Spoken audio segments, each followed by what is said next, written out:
If Grammarly is showing an HTTP error 404, don't worry. That simply means something the app or browser extension is trying to reach is no longer found on Grammarly's servers. In other words, the connection is working, but the specific page, file, or data request is failing. The good news is, this is usually something you can fix in just a few minutes. In this video, I'll walk you through the easiest steps to solve Grammarly error 404.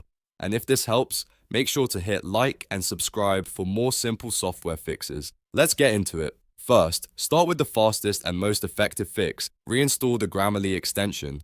If the extension has become corrupted, outdated, or just buggy, reinstalling it can immediately restore normal behavior. To do that, go to your browser extensions, right-click the Grammarly icon, and choose Remove. Confirm that you want to uninstall it. Once it's removed, open the Chrome Web Store and download a fresh copy of the Grammarly extension. Then install it again and sign back in if needed. A clean reinstall often clears out broken files and refreshes the connection to Grammarly's service. Next, clear your browser cache. Over time, browsers store old files and data that can conflict with extension behavior. On Windows, press Ctrl, Shift, and Delete together to open the Clear Browsing Data menu. Make sure you select cached images and files and cookies and other site data if needed. Then click Clear Data. If you're using a different browser, the same option will usually be found in the Privacy or History settings. After clearing the cache, restart your browser and test Grammarly again.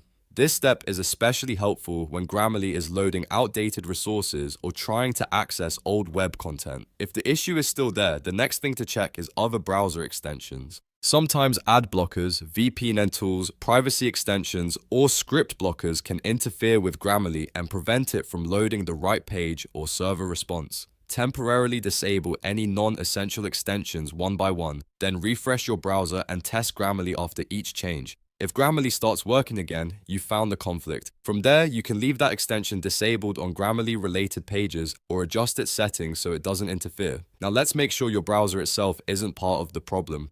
Grammarly works best when your browser is updated to the latest stable version. If your browser is outdated, it may not support the newest security requirements or web frameworks Grammarly depends on.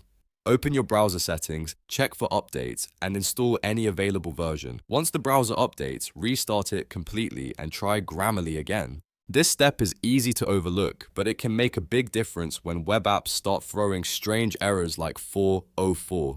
If you've gone through all of those steps and Grammarly still shows the error, sign out of Grammarly and sign back in again. Sometimes a session issue or expired token can cause the extension to request information that no longer matches your account state. Logging out and back in refreshes the connection and can resolve hidden authentication problems. Also, if you use Grammarly in both the browser extension and the desktop app, make sure both are updated and properly signed in.